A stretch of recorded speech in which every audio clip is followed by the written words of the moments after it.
It's Racing in Jesus with your hosts, Daniel Hillian and Mitch Reynolds. What's up, what's up? It is episode 61 coming to you live from our makeshift studio closet. It's going to be a good one. It is unbelievably cold here in Central Arkansas, which is kind of rare for us to be this cold, but it is cold. But it's warming up in here with my good friend, my co-host, my brother in Christ, Mitchell the Rocket Reynolds. How are you, sir? Absolutely. I feel like I need to put up my hood, and I'm going to because I am cold. I can feel some more. Even though we're in the center of this building, I can feel that wind blowing right through these walls. Yeah, we've got it's cold down here for you northern folks. This is nothing, but for us south folks, when it gets into like the 20s, we kind of lose our mind. Yes, we do. We don't know what to do. We don't know where to go. We don't know who to call. We don't know. Nobody knows. And it is quite chilly here in Central Arkansas, but we're trying to make the most of it, and we've got a good episode coming up, man. This is going to be a fun one. Absolutely. I'm looking forward to the guest we have today, our teammate back at the 90 race, the team race in Ohio, Mr. Joey Mickley. That's right. Pro rookie. So really looking forward to this episode, getting Joey on here, picking the mind of the rookie, seeing what plans we have, what kind of goals we have for the year, what changes we might see with his program. Yep. So we know he runs a little bit different machine than most people. Yeah. Not to be confused with a Suzuki. It is a Walsh chassis. Yep. And he's clarified that for us before. Yeah. I was picking on him one time and said, man, what's up with this? He goes, I don't ride a Suzuki. I was like, oh, my bad. Sorry. Looks just like one. And he goes, no, I'm just kidding. He said, but it's all Walsh. It's a Walsh from the ground up chassis with a CRF power plant. So yeah, man, I'm really excited to visit with Joey. We've really got to know him over the years. You know, when I kind of jumped back in 22, got to know him, and we've just kind of stayed in touch over the years. It stinks that we're 61 into this, and just now, I think we've talked about him almost every episode, but this will be fun to actually hear from him directly. This is one of your sons. Aren't you so proud that one of your sons has made it to that top step? Maybe this is your second son, because Tanner's already there. So Tanner and Joey, I don't know when you claimed them to be your sons. It was when you were at Pine Lake and standing on the podium with them. So just a little flashback here. Jumped back in. We started the podcast in early 2022. Kind of the new year, we started a new thing, man, and it's been great. I can't thank all of our sponsors and supporters enough, and all you listeners, man. It makes it fun for us. But with that, it turned into, hey, let's do a podcast. Hey, man, let's go to some race. Let's report on the races. Hey, man, why don't we race? And because of that, you know, I was in my shop on Friday, and there's 3 TRXs in there. There's some motors laying in the floor, and I mean it's kind of it is spiraling in a good way. But because of that, went to Pine Lake, because if you're going to jump back in the racing, you got to go to the heartbeat of EDT racing, TT racing, Pine Lake. And we go up there, and I rode the plus 25 class, got to meet Matt Miller, great guy. I was wearing his shirt in the shop Friday, the Flying Amish. Yep. Yeah. And then raced the Open A class with Tanner Terry, one of our young pro guys, and then Joey Mickley. And it was so funny standing on the podium. I got third. Joey got ripped a whole shot, and man, I just tried to latch on to Tanner, and I wouldn't say we were a freight train. Those guys kind of pulled me there a little bit at the end, but got to know those guys over the years, and we've just kind of stayed in touch. And but when we were on the podium, you know, I'm up there, you know, dad bod, you know, living it up with my buddy Mitch. My dad's there. I have a son at home. And then I look at these 2 young men, and I'm like, y'all could be my kids. Like, if Emily and I had got started just a little earlier, like, you 2 could be my son. And so that's what I actually stood in the middle and took a picture with them on either side. That way it looks like in the picture I actually won. And those are those are definitely the pictures you post, right? But anyways, we got to meet Joey, and I just always said, hey, man, I'm up here with my 2 sons. This is great. It's a lot of fun. But they're great guys, and it's going to be a lot of fun having Joey on. So before we get too much further into this, man, we've got a great Season 4, Mitchell. We got a lot of good things coming down the pipe. I'm excited. We're still waiting on a few things to decide which of the races we're going to be attending this year.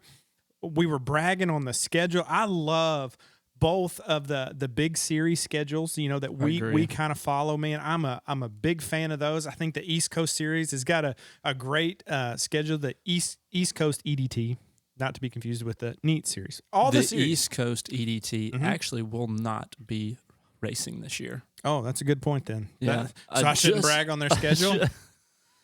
Did it really? No, okay, well, I saw something else. My bad. I'm okay. Let's fact. While you fact check, real quick. Let me give some love here. I am real quick. almost sure. Because early on we had to clarify those different. But we got the NEAT. Right. We have the Midwest. And then we have the offshoot of the 421 TT and some of those things.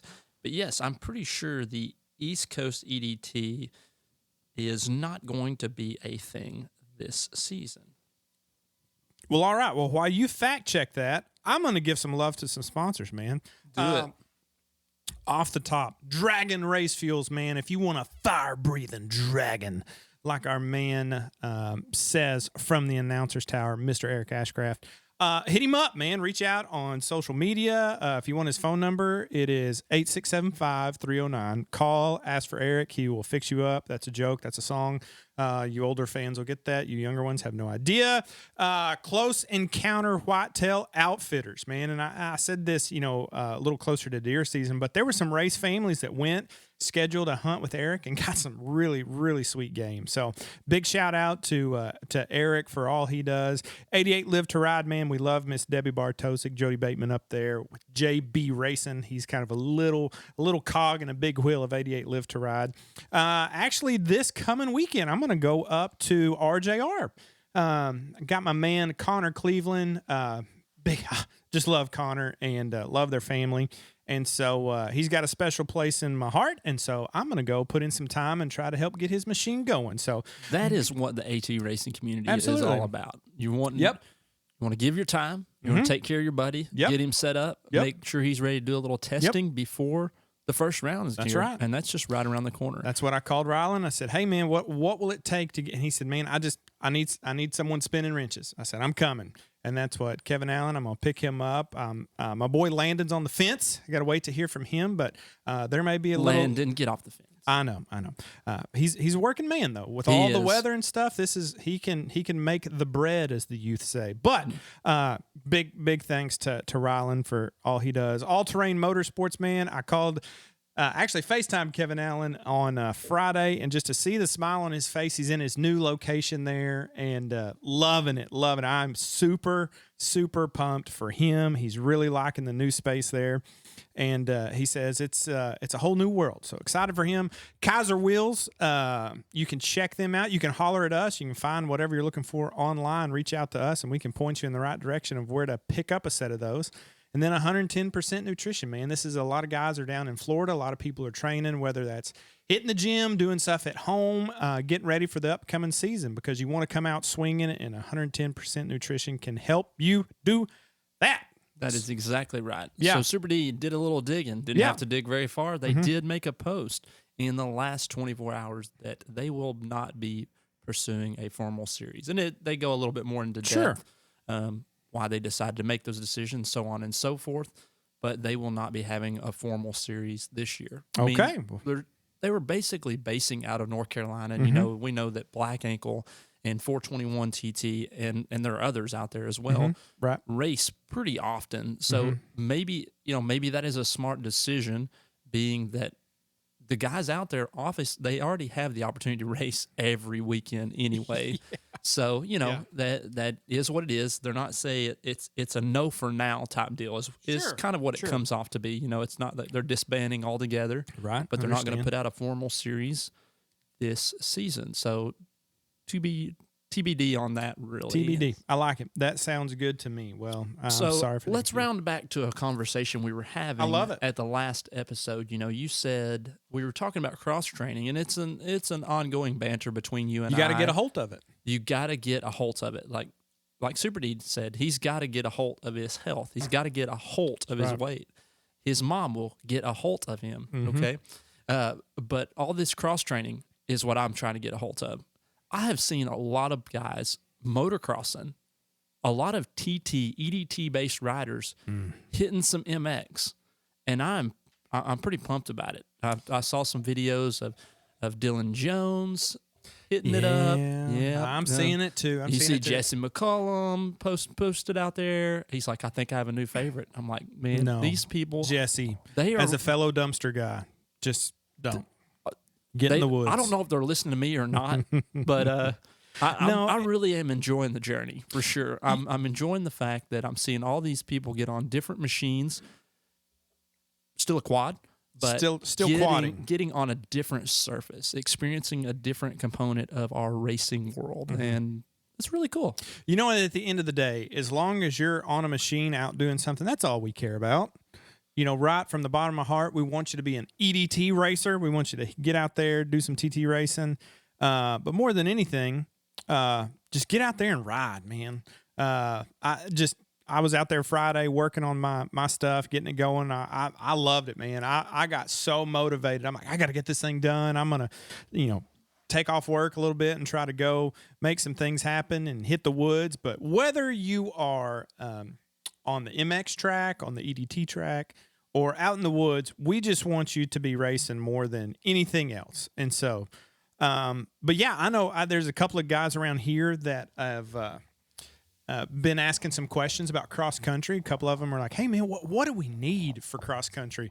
It's like, honestly, at the end of the day, you can have a stock bike and put some tires and a pipe on it and get after it. And you can go from there. It's the same with motocross, you definitely don't ever want to race with the factory exhaust, because I will make fun of you on this podcast. Okay. There's just certain unwritten rules. And one of them is you can't race your sport quad with a factory pipe.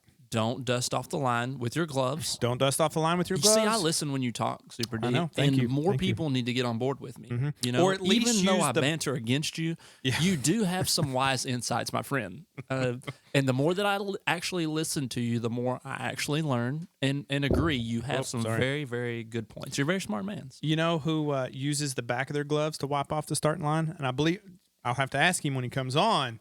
But I believe my man Joey Mickley, because I was like, "What are you doing?" He's like, "I use the back of my glove." I think I could be getting him confused. Smart. It would only make sense. Mm-hmm. He could truly be your son. But you look at the guys that are winning pro classes and podium, and they're just palms down, just sweeping, and I'm like, "What are we doing, guys? Come on, man!" Hey, whatever they're doing is working. So, hey, to talk a little bit about different places to ride. So, yeah, Arkansas, is usually not big for motocross tracks. It's correct. Motocross tracks are few and far between actually here in our state, especially ones that will allow quads to ride. That's true. Usually I could find somewhere that they would let me practice during the week, but on the weekend they would prep and groom for motorcycles. But there's a newer place called Diamond State Moto Complex down in Malvern. Yeah, there is. So I've actually talked to a couple different guys that have reached out to me and talked to me about it. Yeah. And they're really pumped about some plans that they have. They're trying to make this a huge training facility and stuff. So they're like, man, we want you to come down here and ride. So hopefully I get a machine soon and have to go down there and check it out. Do we need to make some calls? We need to make some calls. And actually I could have made the call yesterday. So the call's going to Baldwin this week. I'm going to say it's time. Because the call for you is going to Baldwin, then it's going to come back to another place. So I also have some stuff I need from that place. So the Baldwin, the JB, and then eventually the JB. Okay, perfect. Yeah. So we have some connections there. Okay, let's make it happen. Yeah, but man. Anyway, that's pretty awesome. excited that there's a moto. I think the track's a little bit short right now, the report that I've gotten, but they have big plans of all the things they want to do with the track and the facility. That's cool, man. Guys local Arkansas area, hey, it sounds like we have a tame motocross track that will let quads participate. That's so super let's cool. get out and support. Yeah, and one thing too, and again, I'm big cross country advocate here, but Emily and I were a little town called Branson, Missouri. That's a big deal for people in Arkansas to go to Branson, Missouri. Yeah, but that's people worldwide come to Branson. I know, it's a big deal. It's a big deal. I saw someone with a license plate from North Dakota at Branson, and I was like, boy, this is a warm-up. Y'all probably in a T-shirt down here. But what's cool is on the way home, the little series we run here in Arkansas, the AXC, shameless plug, they released their schedule a couple of weeks ago. And so when we drove home, from my driveway to Branson is 2.5 hours. Super easy drive. You can do it without stopping. So if we were to go on the highway, if we were to go one exit further, there's a cross-country track there that we're racing at this year, okay? So 2 hours and 45 minutes, call it, all right? There's a cross-country track. So on our way home, if we count that one, and then on the way home, about 2 hours from us, there's a cross-country track in the community called Harrison. That's where our man Garrett Keister lives. It's a cross-country track basically in his backyard. And then we come a little bit further south, and you go through, you'll blink and you'll miss it, but it's a little community called Pendle. There's a cross-country track there. And then you keep coming. Anyways, I was just and I'm like, man, there are, like, you know, for me, Dad, and Coop, and our friends that we've got to know in the cross-country world, there are, on this one highway, there's like 5 different tracks we're going to race this year, all within like 2 to 3 hours. And I'm like, man, that is super cool, you know? So it's good to see that we've got a couple of TT tracks that are good practice tracks here in the state. Nothing holding any type of big event, but definitely places in the off season when you can go and train and tune and test, and I'm excited. I think that's going to help the sport grow. I think more riding facilities means more people are getting into it and going to show up for the big time races. So yeah, Arkansas Quadist are on right. the incline. That's what we're here for. Excited for it. Yeah. Well, Super D, are you ready to get Mr. Joey Mickley on the line and check him out? Let's see what our pro rookie has to say. All right. Well, hey, y'all stay with us real quick. We'll be right back with one Joey Mickley. Stay with us. We are joined by our buddy from Ohio, Joey Mickley, the number 54 pro rookie in the NEEDT series. What's up, Joey? Thank you for having me, Mitch. What's going on? Man, me and Super D have been excited to get you on here. I mean, we met a couple years ago, and we feel like we've really gotten to know you, but just hadn't had you on the pod yet. So tell a little bit of our listeners. Tell us about yourself, about your family, and about racing, what it means to you. So me and my family started racing when I was 4 years old, but we were just doing local stuff, having fun with it. And then about 2017 is when we got pretty competitive and started off running the motocross nationals and doing well. And it was actually my cousin got us into the TT side. And since then, we've got a good handful of championships and worked up our way through the ranks to pro now next year or this year. You have had really last year was a heck of a season. You've had a good TT career to this point, but last year, man, it just felt like you really found your groove. I don't know if it was a different setup or you just kind of got that confidence, but dude, you had it going on last year and just really had a dominant season there, running both the Pro Light, the Open A Championship, and getting that Amateur Rider of the Year, man. So you really kind of stacked up your accolades, and we're just going to ride the hot hand going into the pro class, huh? I guess so. That was the goal. Was we wanted all 3 classes before we moved up, and we came up short the 2 years prior, and I decided I was going to make it happen this year. So this year, what was different? I mean, what was the ticket? What made it click for you? What seemed to come together in your program? Was it a chassis change? Was it a mental game thing, a little setup deal? Give us a little insight into that. It's a little bit mental, but mostly the setup deal. We knew the last couple of years that we've had the speed to run out front and do it well, but we were just struggling with the starts, and it was just a small suspension tweak that we made, and once we started pulling starts, it was a lot easier to put races together. Absolutely, and you did rip some hole shots this year, so the consistency in that had to make a big difference. Let's step back just a little bit. So when you first got into racing, what were you racing initially? Was that motocross? Was it cross country? What did we start with? It was all motocross for us. We didn't know anything about TT and never really got into playing in the woods, just riding around the yard. Never quite. I'm going to stop you right there, Mr. Mickley. Stuff. I'm going to stop you right there. You can lose the attitude. Playing in the woods? Are you kidding me, man? I know you did that on purpose. I mean, come on, dude. The baddest dudes on the country are woods. I mean, the motocross guy came to the woods and couldn't hang. Okay, so let's just calm down with playing in the woods, sir. No, I'm not saying it was easy. We just liked going fast and liked airing stuff out. Yeah. Okay, Joey, I'll give you Joey, that. Don't back down to that. But I teed that up, and you slam y'all are dunked that texting ball. right now. I know y'all are texting. That was so good. It's ridiculous. When you listen to the beginning of this episode and how Super D and I have this banter that goes back and forth of motocross better than cross country, we're always pushing to cross train. So any way that I can get some people on my side to say motocross guys. Yeah. And at the end of the day, we just want people riding. That's what's important. It is. But that was perfect, Joey. Anywho, go on with your being nonsense. that he is located right there in Ohio, there are so many motocross tracks there. It's a good point. And now the TT world is growing right there. I mean, you're kind of right there in the center of it, Joey. I mean, we know we've got a lot of tracks out in North Carolina and a lot of North Carolina riders, but Ohio is really growing in the TT world. So you're going to have quite a few races that aren't going to be very far from you, honestly. Yeah, it'll be nice this year with Muskingum's about an hour, less than an hour. That's in the backyard, and same with Honda Hills is another close one. So, and Pine Lake only 2.5 hours away. It makes it real easy with travel expenses when they're that close. Absolutely, you're not having to load up and drive 8, 10 hours, 13 hours one way. Because that's a hefty bill right there. And then you have to do a lot of other planning as far as work and those sort of things. So, Joey, you are in HVAC, correct? Is that your occupation outside of racing? Yes, it is. So tell us a little bit. You were telling me before we got on here that that's kind of a family-owned business. Just tell me a little bit about how your dynamic is in the HVAC world and what that looks like. So we're it's real nice working, 200, 300 feet away from my house. But actually, our whole family works there right now. It's owned and operated by my cousins, and my old man runs all our commercial work. I do a good bit of our service work, but just kind of bounce around wherever I'm needed. And my mom's our secretary. So it's a family ordeal. That's pretty cool.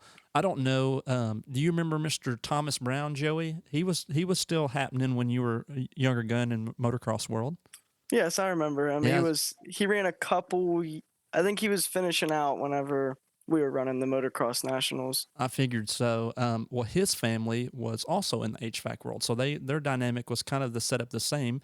They were based just right outside of Dallas, Texas, but I got to go down and work with them a couple times. But it's really cool when you have a family-owned business and kind of learn the trade of the family. Everybody works together. That's really cool.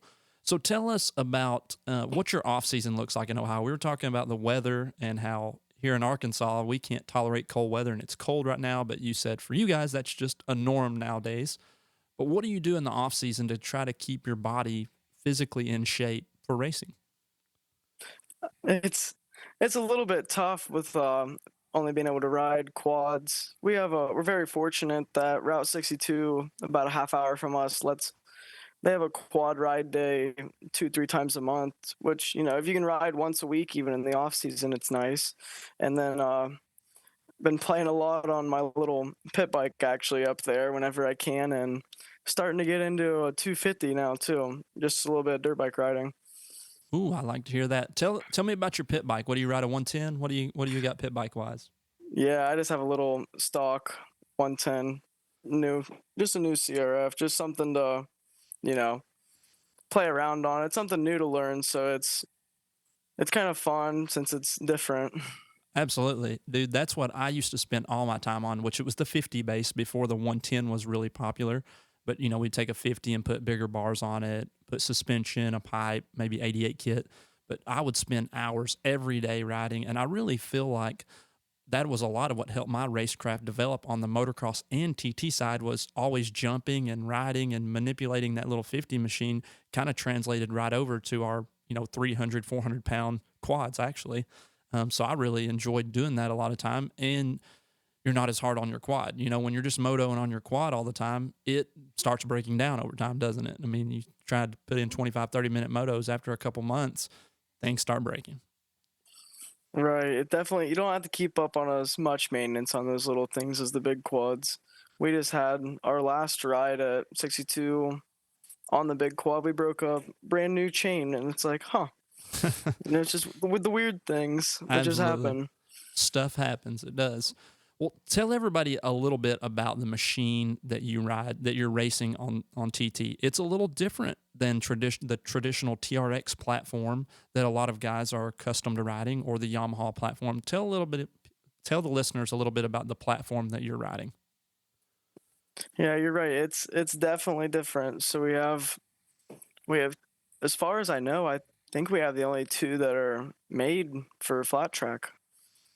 I know the one is for sure being the Nathan Wolf chassis, but the other one is a motocross frame, a little heavier chassis that helps on some tracks, but all TT components. So did Nathan Wolf help develop your chassis initially? That's what I've heard is Nathan and Mike sat down together and made it, but it's a hand-me-down thing to me, so I'm limited on what I know about it. Well, you have two great guys that would develop the thing right there. I mean, Nathan Wolf knew TT. He knew the craft. He had a very bright mind when it came to developing stuff, and then obviously Walsh, goes without saying that he can develop awesome stuff. So it's more of the LTR. What am I looking for? What's the word I'm looking for? Geometry. That's the word I'm looking for. Yes, yeah, it's LTR geometry, correct. And then you have the Honda CRF motor in there, platform in there. Yep, we got LTR geometry with CRF power plants. Love that CRF power plant, especially the newer ones. What can you? Well, answer me this: do you have a hydraulic clutch or a manual clutch? That's all I need to know. No, we run the manual clutch. I like to be able to feel. I like to feel the clutch with just the cable. Mm-hmm. And with the starts you've been getting, that makes sense. It's got it going on. Mm-hmm. Mm-hmm. Yeah, I've rode a couple hydraulic clutches. It's just I stay pretty loose on the machine, so I don't get pumped up or worked up. So the easy pull of the hydraulic clutch doesn't fully benefit me, but like I said, I like the feel of the cable, so you know where you are on the clutch. Mm-hmm. Makes sense.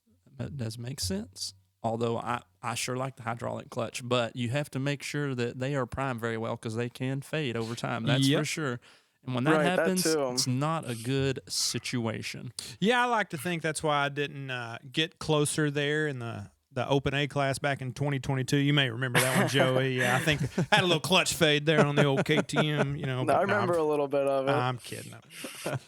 Anyways. That's a good one. Well, that's what's cool is I make a joke about this in our Open, and Joey, you'll have to go listen to it. But I remember being like, man, that Suzuki chassis, and you were like, I don't ride a Suzuki, and I'm like, I don't know if you're aware, Joey, but you do, and you're like, no, man, it's all Walsh, and I'm like, oh, okay, sorry, you are correct there. But yeah, man, it's cool that I know there for a while, that was a real hot thing is to have that chassis. And then I think they've kind of, with A-arms and swing arms and stems and all that other stuff, got the TRX pretty close. But hey, man, on the machines I'm putting together these days, I'm still running those. Me and Mitch were talking about this before we hit record, still running that LTR hub and spindle and stem combo, even on the TRXs. So yeah, man, it's obviously working for you, my friend.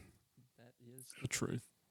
Yeah, even the Hondas and the Yamahas I've rode with the LTR geometry, it's night and day compared to the regular with the two. Mm-hmm. Yeah, absolutely right. I'm with you there. So we're training, we're getting ready for this upcoming season, and like that first race that they're doing, it's the oh my goodness, up in Hanover, PA. Yeah, the little Triple Crown thing they've got going. It's the 3-race series. It's part of the northern part of the series, but not actually part of the points for the NEAT series. But over there in Hanover, PA, I guess so. You're getting at Joey. Are we going to see you break out? Is that going to be our pro debut? Yes, we plan on being there just to, knock the rust off instead of having to do it at the first round or travel down south where it's warmer to knock the rust off. Sweet. Hey, can you share any insight into what your goals are for the season? Do we have any new big changes coming?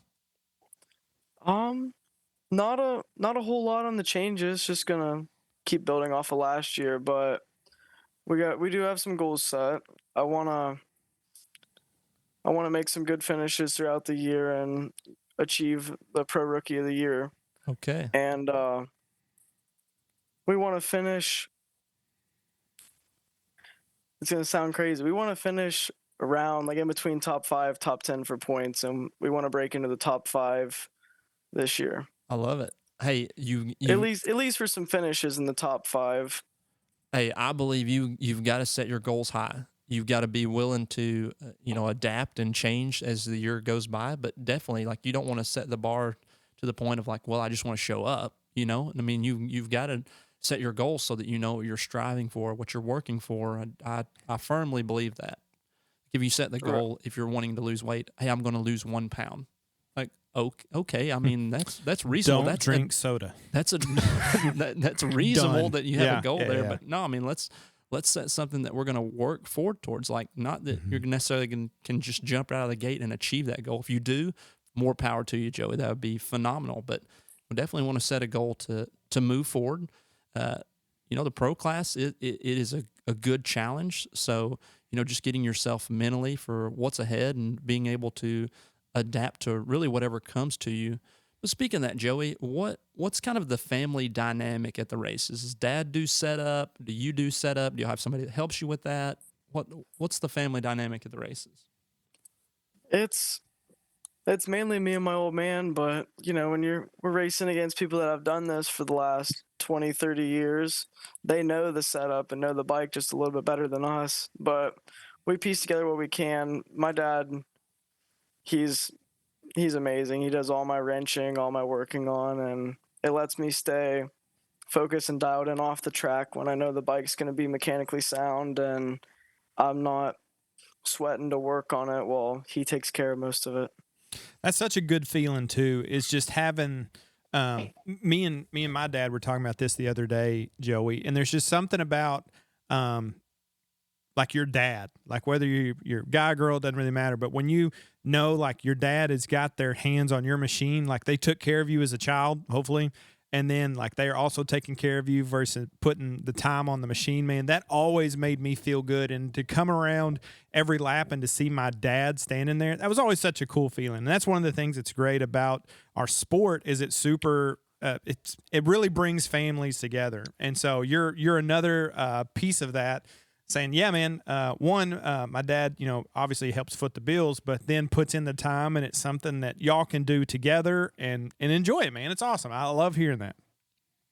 Yes, as long as the family wants to keep doing it, we're going to keep racing. There we go. They both mentioned that they love doing this as a family thing, and honestly, I still have a huge passion for racing, so as long as they're happy and want to keep helping, we're going to keep racing. That's what I'm talking about. Love it, man. Love it. The listeners can't see the smile on my face, but hearing you guys just kind of talk about that dynamic of, dads and racing and just the involvement, man, that just brings so many great memories to mind and just makes me smile. It brings joy to me, man. It is phenomenal. So all the dads out there that are putting in all the time for your kids, pouring into them, letting them race, and you heard Joey say, as long as the family wants to and has the desire to, I've got the passion and we're going to do the thing.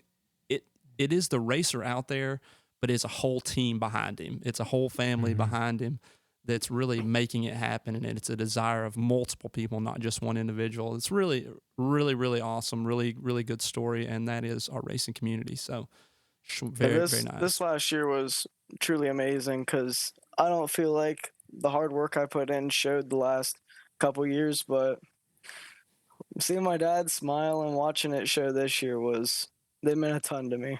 That's awesome, man. And that's what it's about, dude. That's so cool to hear. And I'm sure Daddy Mickley's like, yeah, man, we did it. And so I'm excited for you to carry that momentum into the pro class. And you already know a lot of those guys. You practice with some of those guys and ride with them. And so, man, I'm excited to see what you and the Walsh CRF machine can do, dude. It's gonna be good. But keep going. Who else makes this program go around? Like I said, my parents are probably my biggest supporters, and right there with them is George Davis. and his family. They have stepped up the last 3 years now and helped us tremendously. And I can't thank George and his family enough. What other sponsors you want to hit for us, Joey? Oh, I got to think of the big list. That's good, man. I knew you've got to.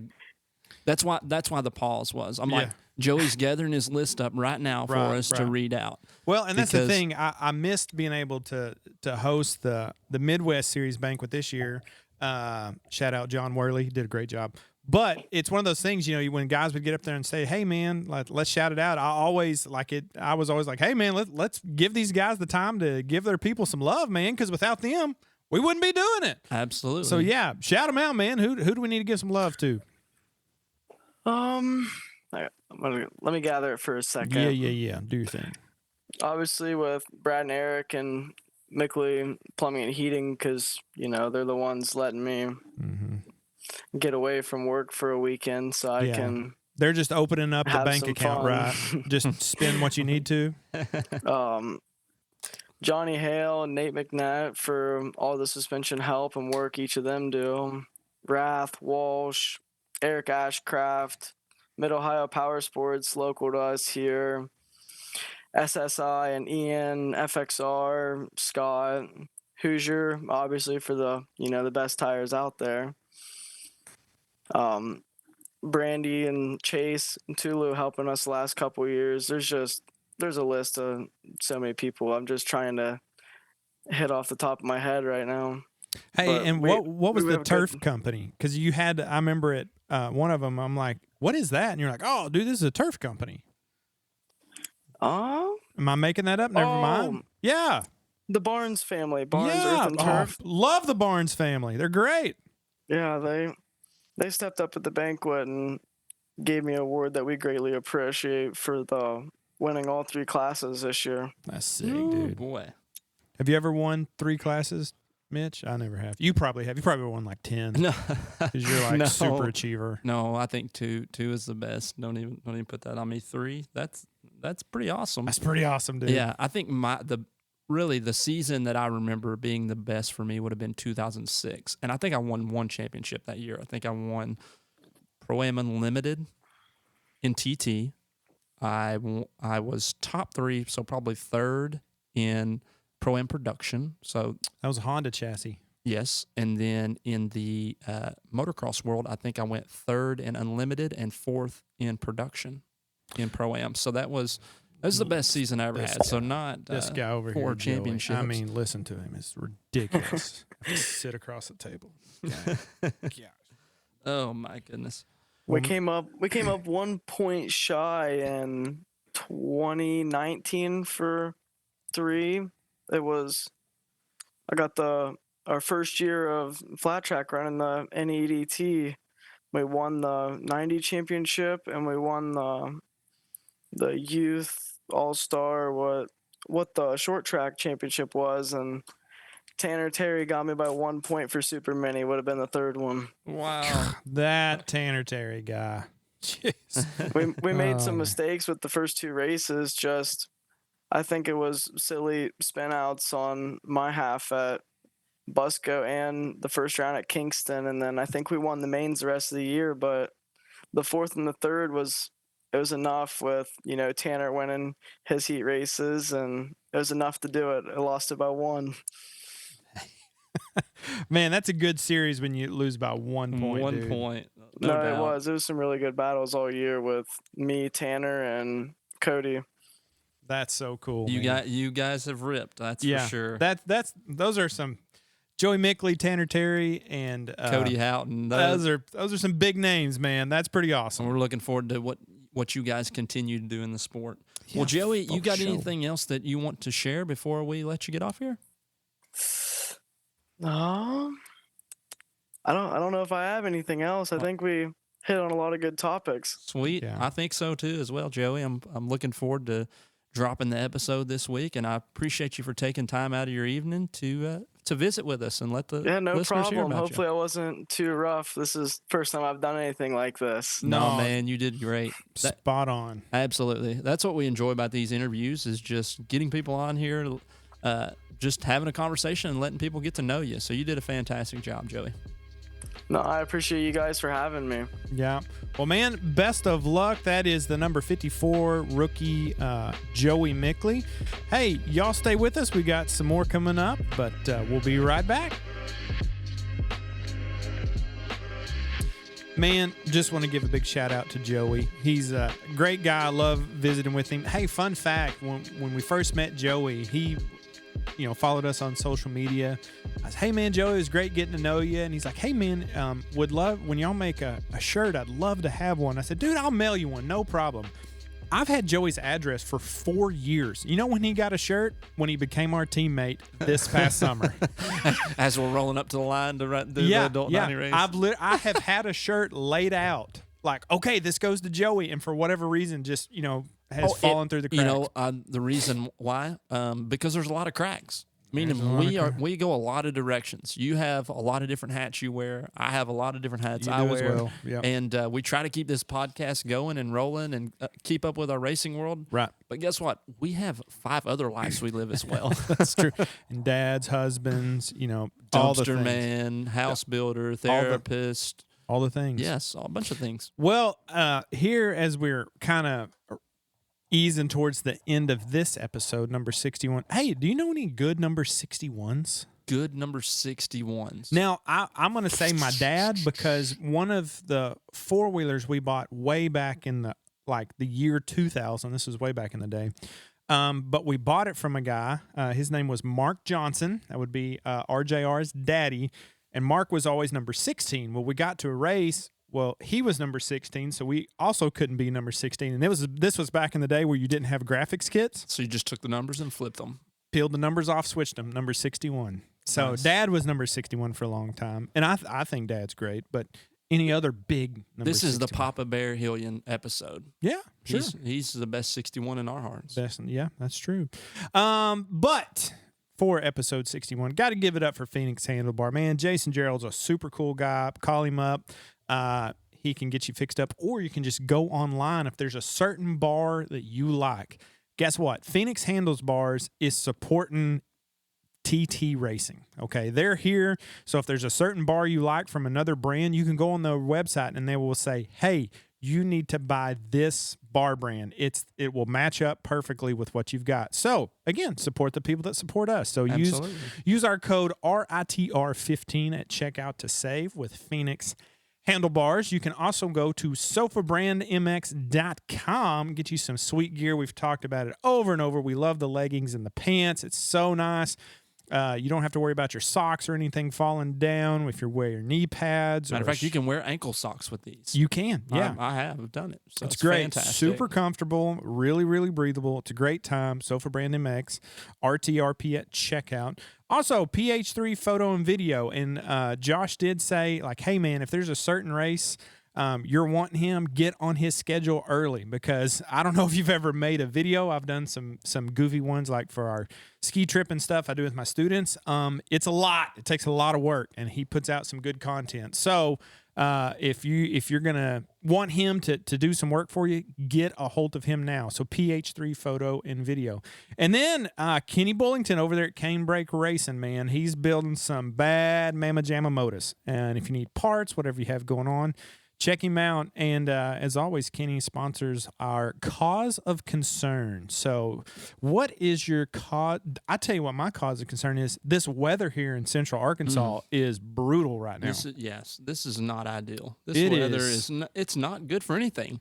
I mean, why does it need to be this cold? Mm-hmm. We live here for a reason. Yeah. We live in the South. We want southern weather, meaning we can anticipate snow. We can have snow for a day, then it warms back up. That's great. We get out and play in it, have a good time. This cold, no. I mean, I have to run to my vehicle. I have to run inside. Yeah. I have to run everywhere I'm going, which, I mean, it's no different than any other time, but I have to freeze in between. I am wearing out that remote start. No, thank you, Arctic Blast. Yeah, go away. You are not welcome here. That is my cause for concern. Oh, good gravy, man. It is brutal out there. And all of you up north are like, yeah, man, it's cold. Now when it gets below zero, that's when we get concerned. Yeah, I'm not coming. Nope. Yeah, Sorry. no, I'm out. thank I you. saw where the ice racing, you know, they have indoor ice racing on like the hockey rinks and stuff. And then they have where you go wide open on a lake. On a lake. And go sideways. That looks fun, but cold. Nope. Out. Ooh, I mean, I kind of want to go. Okay, I do want to kind of go. Yeah. But how do they stay warm? I don't know. I heard someone say, "Oh, they just build a big fire out on the lake." Oh, that sounds fun. Yeah, I'm not getting near that fire. That sounds really dumb. But man, does everyone just start running when you start falling in? I guess so. I mean, like, that's another thing. So as we kind of wrap this one up here, we were talking about, is what I'm doing adding value to my life? And this is kind of a throwback to a couple, some previous episodes. One sermon that you had at Pine Lake too. Mentioned this as well. I like to ask myself this question often because it's a good one. Yeah, of course it is.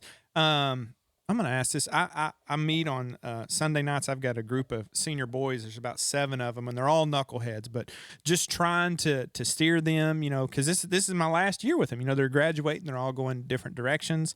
And so me and one of my leaders have just this year just really been trying to pour into them. And this is what I'm wanting them to ask. And is what I'm doing adding value to my life? Is it just fluff? Is it noise? Ultimately, am I fulfilling God's purpose for me? I try to say this every time I get the opportunity to speak in front of teenagers or adults is, hey, man, you were created on purpose for a purpose. Yes. And I think the closer you get to the Lord, the more He's going to reveal what that purpose is. And it may change as you grow. You may kind of move into different roles, but at the end of the day, you're doing what God calls you to do, right? And so, this is something I have to ask myself too, because it's one of those things. Like, I've been in student ministry now for going on 15 years, and I love what I do, man. I serve a great group of students. I love my staff, all the things, but there's going to come a point where it's like, hey, man, they don't let senior citizens go into the teen group, right? This is true. And so just as that day gets closer, I think that the end of this chapter of my life is closer than the beginning of the chapter. Right. You get what I'm saying? I'm not going anywhere. So if any of my church people are listening, understand what you're saying. As you look forward, you think of, well, is my career adding value to my life? Is this fulfilling the purpose God has for me? Absolutely. Are the hobbies that I have, are they adding value to my life? Are they fulfilling the purpose God has? The relationships I'm in, boom, whether you nailed it. Marriage. Obviously, we've made that commitment to our wives. But friendships, same way. Are the friendships that I'm pouring into, that are being poured into me, are they helping add value to my life? Are they fulfilling purpose? And if you hesitate, and the answer to those are like, maybe not. Yeah. Maybe you need to reassess. Maybe that's the Holy Spirit speaking to you you of like, hey, maybe you need to come to my word and just kind of reevaluate yourself for just a minute, because we fill ourselves with a lot of things in the time that we're allotted. We were talking about all the many hats that you and I wear, and everyone else out there is the same way. You've got many, many hats that you're involved in, but sometimes you got to step back and say, what is this? Am I putting forth my best effort in what I'm doing? And ultimately, is it adding value, and is it fulfilling the purpose God has for me? Right. Because if it's not, it's a waste of time. Yeah. I mean, you're delete. Yeah. Yeah. And that's funny. We're talking about this. That was kind of my lesson Wednesday night is, for mainly, my message was kind of geared more to my high school students, because they're just always like, man, I'm so busy. I'm like, guys, your life is only going to get more busy as you get older, okay?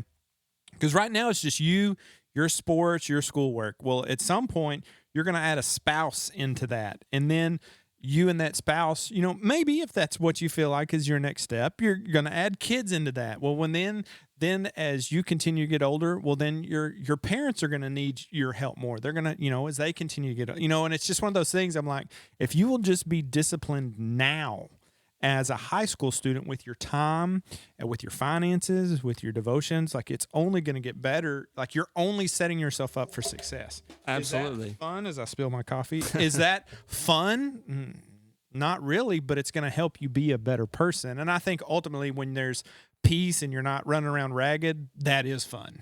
So when you were talking about is that fun, I was thinking about voluntary versus involuntary hardships. I heard this on a podcast. Yeah. And, you think of voluntary hardships like lifting weights and exercise. It's something that's not necessarily easy, right? But as you stress your body grows in strength. You get better. So we choose voluntary hardships because they prepare it. They better equip us. They change us. They cause a positive outcome, if you will. Yep. But that's kind of what I was thinking about as you were saying that. I was also thinking of the verse 1 Corinthians 10:31 that says, so whether you eat or you drink, which we're going to do those things, we're going to eat, we're going to drink, or whatever it is you do, do it all to the glory of God. That's right. So God is the maker and creator of all things. He created all things good, right? We corrupt some things. We mess some things up as human beings. God created it, sin distorted it. That's exactly right. But, ultimately, if you can look at it, is whatever you're doing, you should be doing it for the glory of God. If you can't do what you're doing and give God glory, you shouldn't be doing it. Basically, that's a good point. That's a good pulse check on it, really. So. Yeah, that's really, really good stuff. And then in those times, when you do have those, like, hey, is what I'm doing adding value to my life? If you can't answer that, maybe you need to take like a hard cut, put yourself in do not disturb mode, to spend some time in God. Go dive into how Jesus acted, man. You will see that it says often Jesus withdrew by himself just to spend some time with the Lord. And Absolutely. you don't necessarily have to have a devotional. You don't necessarily have to have, a book or music or just be. It's not so much about the doing, it's about the being. And if you think about racers, they always have things going on because you have a life and then you have your race life and you've got to hurry up and get to this track and you got to get back to work on Monday, like Joey was talking about. Like, hey man, we still got all these things going on, and it's hard to do. And so, just check your pulse right now.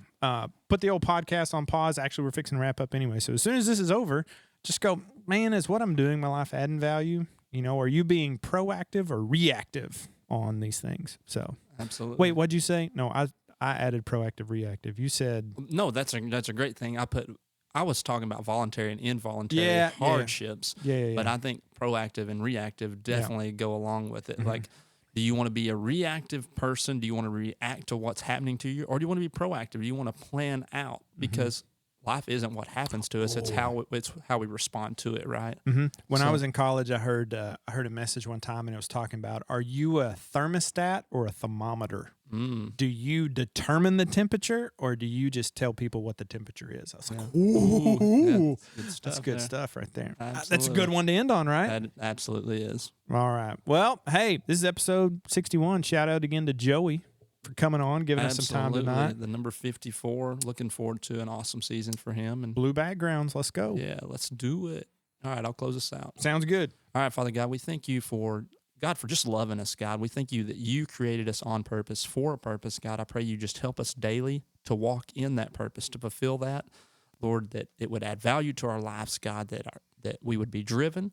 I pray, God, for anyone who is questioning that, God, that they would just seek your guidance, seek your counsel, and follow you with all their heart. I pray you just continue to use us and bless us, and thank you for what you allow us to do. In Jesus' name I pray. Amen. Amen. Hey, that is episode 61. Thank you again to Joey for coming on, and thanks for listening, and we will see you in the next one.